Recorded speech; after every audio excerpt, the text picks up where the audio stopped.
Max. Are you ready for your first Caruso lesson? I'm ready, Julie. Excellent. Let's start from the top, the 6 notes. It's the most basic Caruso exercise. It helps achieve good balance with the chops, the air, the time, and a steady blow. So let's begin by having you just play a middle C. We're going to do version 1 first. Go ahead and just get the taste of a middle C. Excellent. Now, before you start any Caruso exercise, I want you to establish one measure of subdivided time. I'd like you to tap your foot. Exactly. And get ready, set to play, so that by the 4th beat, we're all ready to play. Okay. Alrighty? Let's try the 6 notes together, and we'll do version 1. After all, this is the first thing I play every day. We're going to give ourselves those 4 subdivided beats. We'll breathe on 3/4. We'll subdivide on the 4th beat of the rest. We'll use a continuous airstream as always, a constant blow so the lips can ride on the air. We'll leave the mouthpiece in place in the rests. We'll breathe through our noses as a result. And we'll use subdivision before there's action, before we start the note, before we tongue a note, and before we end. Got it? Got it. All right. 1 and 2.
Excellent. I love starting with this. And I noticed you had a little chip on one of your notes. And then what did you do to make sure the next one was even better? I increased my feeling of the time. Good, good job, good job. So anytime there's a little scratch or a little clamp, don't stop. Just make sure the next time you're more in the groove of the precision timing. One of the great things about subdivision is that it occupies your mind. And the mind is a busy place. The Buddhists call it a monkey mind. It can go everywhere. If it goes everywhere while you're performing the French horn, which is a high wire stunt act, then you get into some trouble. So one of the beauties of subdivision is to keep the mind completely occupied. Make sense? It makes sense to me, Julie. And not only that, it gives the muscles exactly the information they need to move with ease. I start all of my horn classes at Juilliard with a group 6 notes. That way we're all on the same page with our timing, our breathing, our sounds. And in fact, I do encourage listening. There's some controversy about that. In the olden days, when Carmine taught this to injured players, he would say, don't listen. And he'd even say, keep your embouchure very firm in between. And I have to admit, I've modified that somewhat. I think at the level of the students that I work with, and the level that I play at, and the level that you're at, I encourage you to listen. I don't want you to correct. I just want you to listen. Pay attention to what's coming out your horn. And as far as keeping the embouchure tightly engaged in between, I don't think we need it. I don't want you moving it. I'd like the lips to stay put. But I don't feel that at this level we need to keep them firmly engaged. That said, if you're dealing with an embouchure change, or you're teaching a beginner who needs to develop an embouchure, by all means, encourage them to hold everything in place in the rests. So if you've been playing for a while, you don't have to keep your embouchure set between notes. But if you're a beginner, it's a good idea to hold it? Yes, in the corners. You don't have to hold the corners tight as if you're playing. But I do want you to keep the set so that there's no variation for where the mouthpiece is going to be for the next note. It's just a matter of how engaged is that set. Have you any other questions, Alex? Yeah, Julie. What should people do who have trouble breathing through their nose? For example, if they have a cold or a deviated septum. That's right. Breathe through your corners. Again, try not to disturb where the actual mouthpiece sits on your chops, but you feel free to breathe through the corners of your mouth. Great, thanks.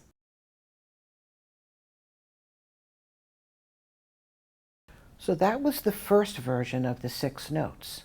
And that's the way that Carmine taught it to me many, many years ago. Since that time, Carmine developed variations on all of his exercises, depending on your needs. So let's do a second version of the 6 notes. This particular version is going to start on a middle G, which is well before any break registers take place for most horn players. In other words, there's no jaw drop at that point.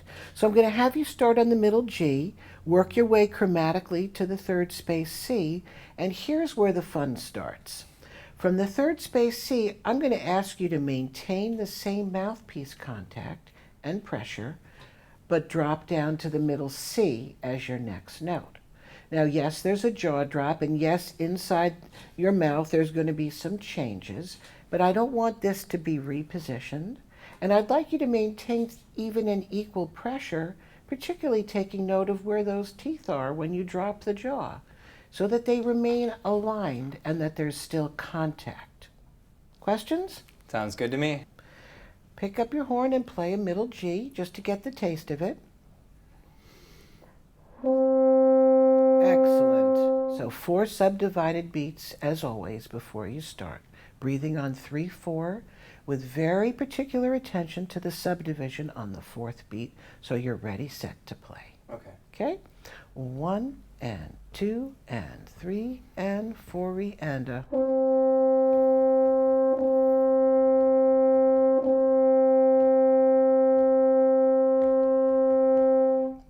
Piece in place, subdivide. Do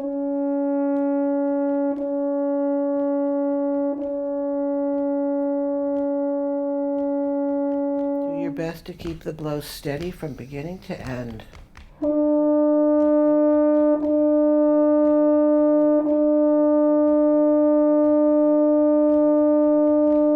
Good job.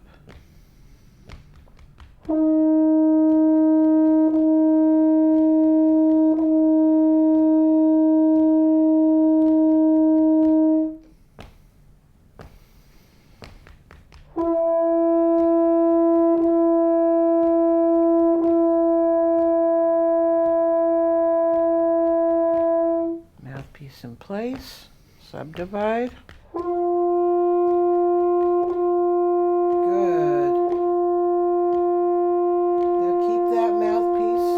Notice the contact and carry it to the middle C. Good job.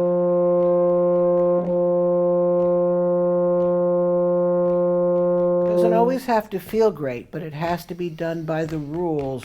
Good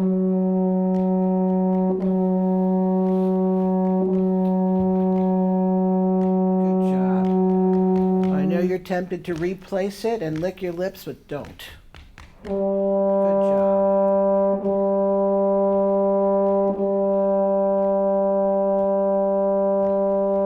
This way you iron out your breaks.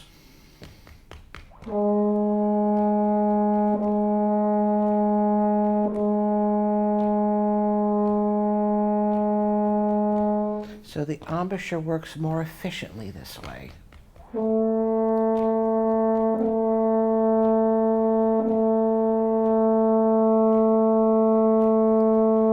Beautiful, Alex.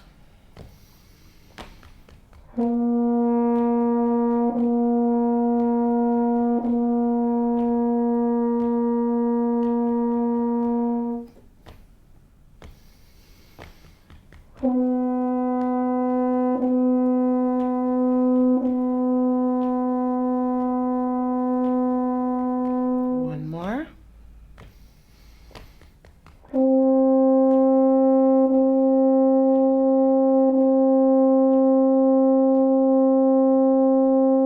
Very good job. Let's talk a little bit about this whole activity of going from the third space C down with the same embouchure set.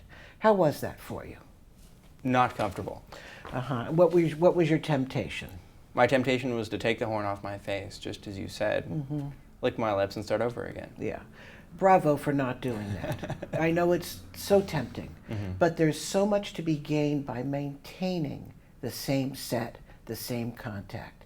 It'll just make that jaw drop and the transition through the middle to low register that much smoother with less motion. Make sense? Makes sense. So there's other ways to do this.